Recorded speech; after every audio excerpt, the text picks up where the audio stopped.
A shocking ancient enigma with a simple truth, the tale of the Terracotta Army. Unearthed by accident in 1974, the Terracotta Army stunned the world with its sheer scale and mystery. Who built this life-sized army of 8,000 unique warriors, and why? Dive into the incredible story of Emperor Qin Shi Huang's quest for immortality, the advanced ancient technology behind their creation, and the deadly secrets buried alongside them. In this episode of Explore TV, we unravel the fascinating history of one of the greatest archaeological discoveries of all time. From their vibrant original colors to the chilling tales of those who built them, this video uncovers the shocking truths and straightforward resolution to this ancient enigma. Stay tuned for the untold mysteries of Emperor Qin's unopened tomb. What lies inside could change history forever. On March 29, 1974, a pivotal archaeological event unfolded, marking one of the most remarkable discoveries of the 20th century. Chinese farmer Yang Wang, while attempting to drill an artesian well on his land, unexpectedly unearthed a life-sized clay statue of a warrior wielding a spear. This moment heralded the discovery of the renowned Terracotta Army of Emperor Qin Shi Huang. The discovery occurred to the east of Mount Lishan, approximately 40 kilometers from Xi'an, the ancient capital of China, which had served as the seat of power for 13 dynasties throughout this civilization's history. Initially, the historical context of this clay figure and its accompanying 6,000 infantrymen, arranged in 11 corridors of an underground gallery, was uncertain. However, it was soon revealed that beneath the first gallery lay a second one, housing the clay mid-level command staff. 2 decades later, another gallery was uncovered, revealing the highest-ranking commanders, including a general staff of clay figures with the commander-in-chief adorned in scaly armor, embellished with precious stones. In 2001, 7 years later, the first terracotta statues of officials were also discovered.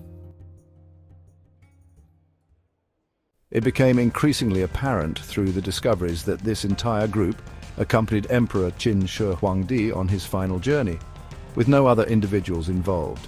The deceased's real name was Ying, while Qin Shi Huang is an honorary title, a tradition that is prevalent in Chinese culture, much like the title Great Helmsman associated with Mao Zedong.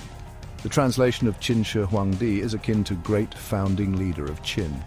He lived in the 3rd century BC and was instrumental in guiding the nation out of the 200-year Warring States period, thus becoming the first historical ruler of a unified China. The emperor's intention was for the statues to serve as his companions in the afterlife, likely allowing him to pursue his ambitions for power in the next realm, just as he did throughout his life. This idea seems quite harmonious. It could be accepted as a viable hypothesis if the emperor's burial site were limited to clay figures alone.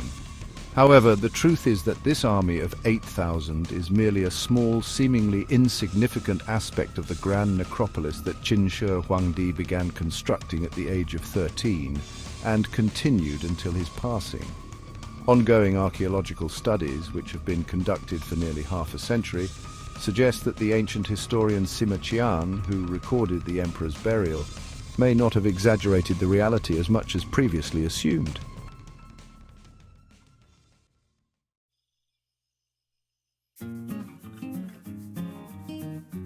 Sima Qian documented the following. In the 9th month, the ashes of Shi Huang were interred at Mount Lishan. Upon ascending to power, Shi Huang initiated the construction of his tomb. After unifying the Celestial Empire, he dispatched over 700,000 convicts from various regions to assist in the burial preparations. They excavated deep into the 3rd waters, reinforced the walls with bronze, and lowered the sarcophagus into place. The tomb was adorned with replicas of palaces, figures representing officials and warriors of all ranks, as well as rare artifacts and exquisite jewelry. Craftsmen were instructed to create crossbows that would be positioned to fire upon anyone attempting to breach the mausoleum. Additionally, large and small rivers and seas were formed from mercury, which overflowed spontaneously. The ceiling was painted to depict the heavens, while the floor illustrated the contours of the earth, intersected by numerous rivers, including the mighty Yangtze and Huanghe, whose riverbeds were filled with mercury, resembling the ocean that encircles the empire to the east. It is important to note that this grandeur was regarded as mere folklore, unworthy of serious consideration, until approximately 30 years ago, when soil samples were collected from a section of the hill believed to be above Shi Huangdi's underground palace. These samples revealed a notably compact area with an unusually high concentration of mercury, the vapors of which permeated the surface. To summarize, the extensive map of a unified China, featuring mercury rivers and seas, appears to truly exist. It is highly likely that the other splendid aspects vividly recounted by Sima Qian are also present. This implies that the theory suggesting the clay army was created to fulfill power ambitions is fundamentally flawed. The emperor, in addition to the army model, also took with him a representation of the China he had conquered.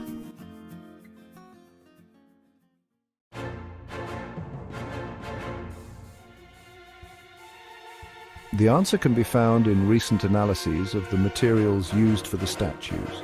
Even in thoroughly fired clay, there are always sections where plant pollen has either failed to burn away or was unable to do so. The examination of this pollen has indicated that the statues were produced in various locations throughout the vast empire of Qin Shi Huang and were later transported to Mount Laishan along routes established by the resolute will of Qin Shi Huang. In conclusion, the resolution is relatively uncomplicated. The emperor deemed it necessary to have both the Terracotta Army and the comprehensive burial complex as a form of verification, a record that substantiated the earthly grandeur of the Son of Heaven, a term used for emperors in China. Given that heaven observes everything, the principal document of life was required to convincingly illustrate that the empire was established, had remarkable transport connections, and that the subjects adhered to the emperor's will as a sacred duty. Thus it functioned as a substantial and visible argument before heaven. I, Qin Shi Huangdi, have not lived my life in vain and have successfully unified Great China from various tribes.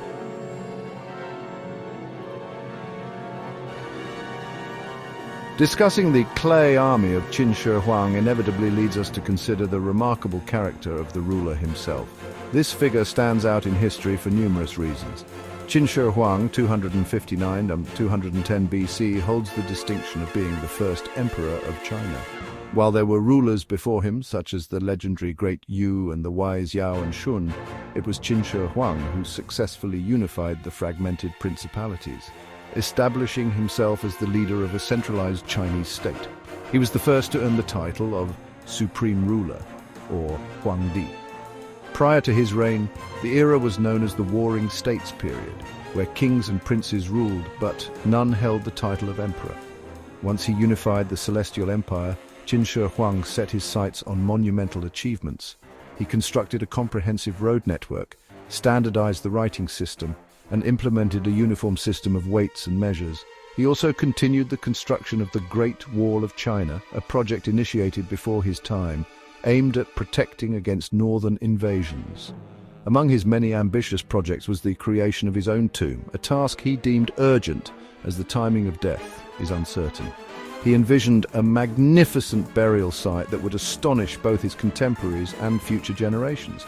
The scale of this endeavor was immense, with a vast workforce involved. While the renowned historian Sima Qian estimated around 700,000 laborers contributed to the construction, this number remains unverified by historical documents. As the construction of the tomb progressed, a fascinating thought struck the emperor. He resolved that he would not succumb to death. Instead, he would seek to live eternally. While the notion of immortality isn't particularly unique, after all, many people yearn for everlasting life, Qin Shi Huang stood apart from the rest. He wielded absolute power, and by that era, various methods for attaining immortality were already emerging in the Celestial Empire. By the 3rd century BC, a distinct group had emerged in China dedicated to the pursuit of eternal life. Known as Taoists, they traced their teachings back to the ancient sage Lao Tzu, who authored the Tao Te Ching. However, many Taoists argued that their philosophy predates Lao Tzu, who merely articulated its foundational concepts. This belief system blended natural philosophy with intricate metaphysical practices and rigorous physical training, all aimed at achieving personal immortality, ideally reaching a divine state. At the time the first emperor of China endeavored to defy death, The Taoists had already developed a comprehensive system for achieving immortality. This system revolved around two key methods, the external pill called Wai Dan and the internal pill known as Nei Dan. The names signify their approaches. The external method employed outside substances to attain immortality, while the internal method depended solely on the individual's own body, consciousness, and energy. Adherents of Nei Dan often considered Wai Dan to be a more superficial approach, as it involved receiving immortality from external sources rather than fostering it from within.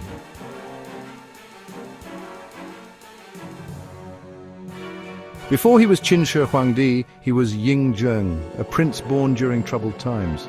At 13, Ying Zheng became the ruler of the Qin state. He inherited a kingdom divided by fighting and threatened by powerful neighbors. With the help of smart advisors, Ying Zheng began conquering other lands. He used his army, clever diplomacy, and alliances. He wanted to control everything, not just the battlefield, but also the government, laws, and culture, to create a united empire.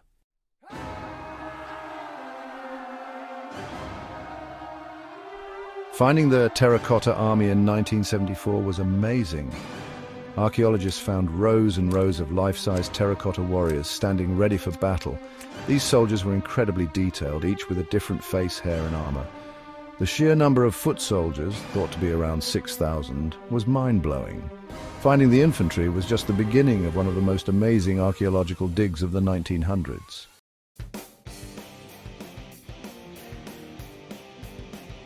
Digging up the Terracotta Army was a slow and careful process, revealing new amazing things every year. After finding the foot soldiers, archaeologists found another area with mid-level commanders. These weren't just regular soldiers, but officers, strategists, and chariot drivers, each with an important job in the army. These figures showed how much care went into making the Terracotta Army. It seemed like Emperor Qin Shi Huang wanted a well-organized army, even in the afterlife.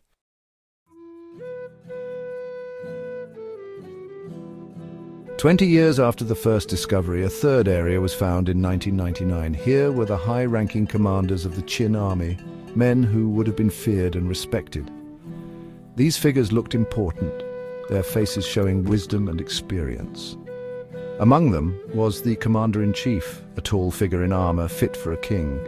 This discovery showed that this wasn't just an army, it was a careful copy of how power worked in the Qin dynasty.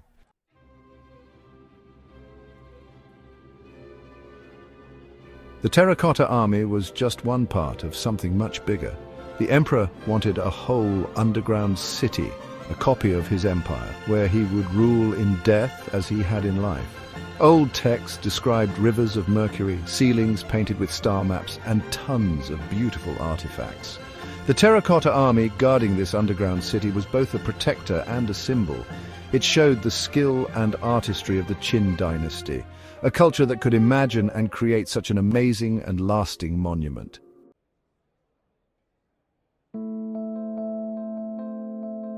Mercury and whispers, echoes of reality. Finding mercury in the ground above the tomb was a big clue. It made people think that Sima Qian's story about mercury rivers might be true. Mercury, a heavy silver liquid metal, was very valuable in ancient China. People thought it had magical and healing powers. It was linked to immortality, something the emperor really wanted. Finding mercury didn't prove there were underground rivers, but there was so much mercury, way more than normal, that it seemed like someone put it there on purpose. Also, the mercury in the ground seemed to match the rivers in the emperor's empire, making Sima Qian's story seem even more true. Using so much mercury would have been a huge project. It showed how ambitious the emperor was and how advanced the Qin dynasty was. The mercury, once thought to be just a made-up detail, made the story of the Terracotta Army and the emperor's tomb even more interesting. It reminded us that history and myth are sometimes mixed up, and even the strangest stories can be partly true.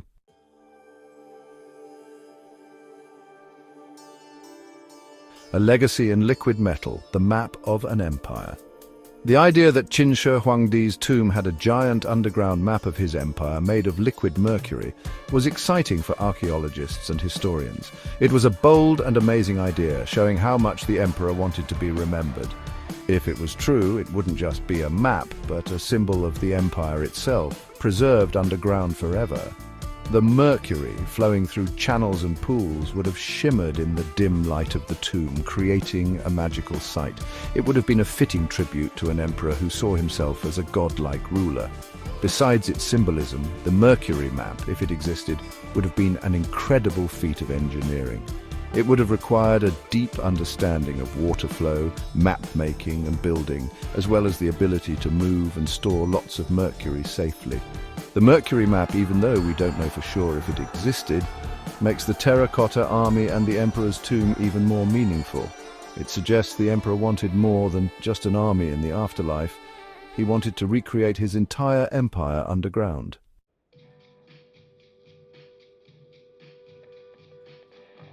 The Terracotta Army, with its silent warriors, might not seem like a good source of information about the Emperor's empire, but, like with many archaeological discoveries, the interesting part is in the small details. Recent studies of the materials used to make the Terracotta Army tell a fascinating story about how big and organized Qin Shi Huang's empire was. The key to this story is the pollen found inside the clay of the statues. Even in the hot ovens, some of this tiny plant material survived, preserved for thousands of years. By figuring out what plants the pollen came from, scientists could tell where the clay for each statue came from. The results were surprising. The clay didn't come from one place near the tomb. It came from many different places all across the Qin Empire. Some clay came from near the Yellow River, while other clay came from faraway provinces. This discovery showed how difficult it was to make the Terracotta Army. It suggested a well-organized system with officials all over the empire getting and transporting huge amounts of clay for the emperor.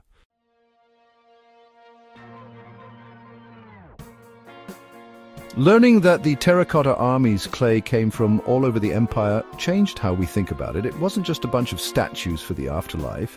It had a deeper meaning, showing how much the emperor wanted to show off his power. The Terracotta Army, with its clay from all over, could be seen as a list of the emperor's lands and resources. Each warrior made from the earth of a different region represented a part of the empire. This makes the emperor's desire for immortality even more interesting. He didn't just want to live forever, he wanted his achievements to be remembered. The Terracotta Army, with its clay from all over his kingdom, became a symbol of his power. The emperor, who wanted to control everything in life, wanted to control the afterlife too.